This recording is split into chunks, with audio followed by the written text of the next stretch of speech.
lungsod ng Maynila. Hindi ko na po siguro iitahin ang mga kadalinan kung bakit ako tumayo para palayasin ang mga OLDP sa lungsod ng Maynila. Dahil alam ko na alam nyo na panganib sa buhay ng ating mga anak ang patuloy na pagnanatili ng mga OLDP na yan dito. Ngunit gusto ko lamang pong ikwento sa inyo ang katotohanan sa likod ng OLDP Ordinance.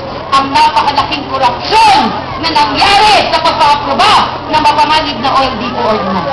Ang tawag ko po yan, ang tawag namin ni Mayor Lito Atienza, yung naging korupsyon sa OLDP ang pinakamalaking korupsyon na nangyari sa kasaysayan ng lungsod ng Maynila. Bakit po? Baka kasi akala nyo yung mga tao na nagpanatili ng mga OLDP na yan ay meron pong pagmamalasakit sa inyo, na may pagmamahal po sa inyo. Wala po!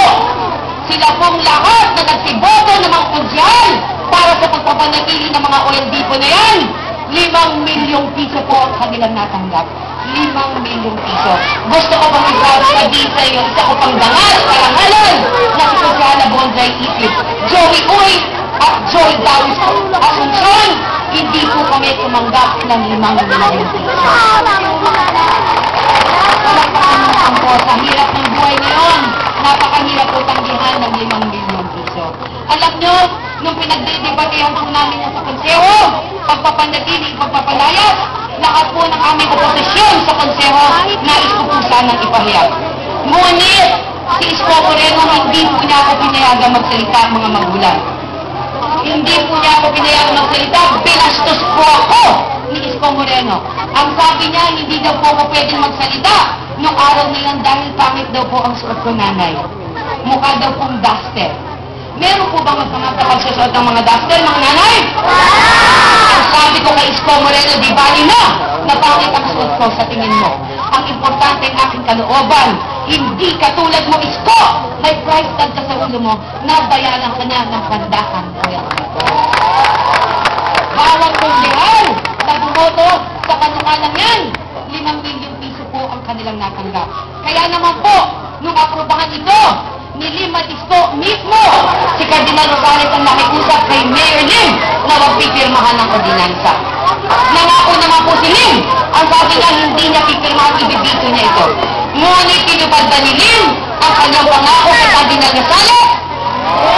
Ano pong tawag doon? Ano po ang katambal ng sinungaling? Po, si Lim at Isko magnanakaw at sinungaling. Napanood po sila sa telebisyon, dumadrama. Ang sabi po nila marami daw pong gabi na hindi sila makatulog kakaisip kung aaprubahan ng OLDP Ordinance o hindi.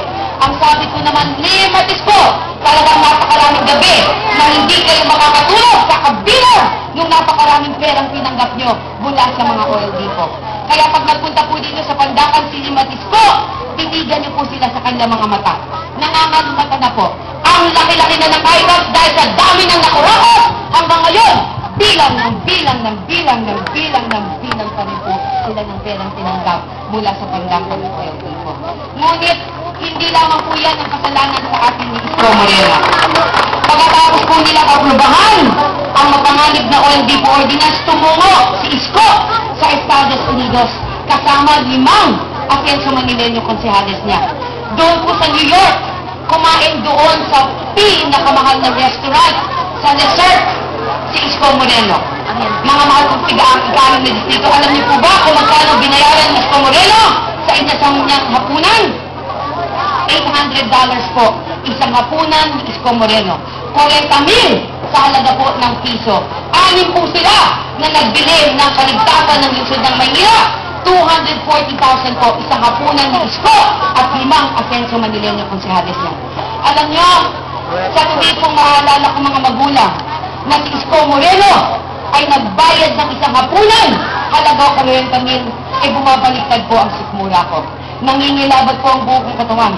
Natatanong ko po sa aking sarili, paano kaya nagagawa ni Isko Moreno lulukin ang isang hapunan halaga 40,000, samantalang napakaraming bata sa lungsod ng Maynila ang nagugutom. Lagi nang ipinagmamalaki ni Isko Moreno na dati daw po siyang galing sa hirap. Na siya daw po ay dating kumakain ng tintin, pagpag at botsa. Alam niyo po ba kung ano yun? Yung mga tira-tira, abay atensyon na po ito si Isko Moreno. Mula sa kumakain ng pagpag, tintin at botsa, 40,000 na po ang kanyang hapunan. Alam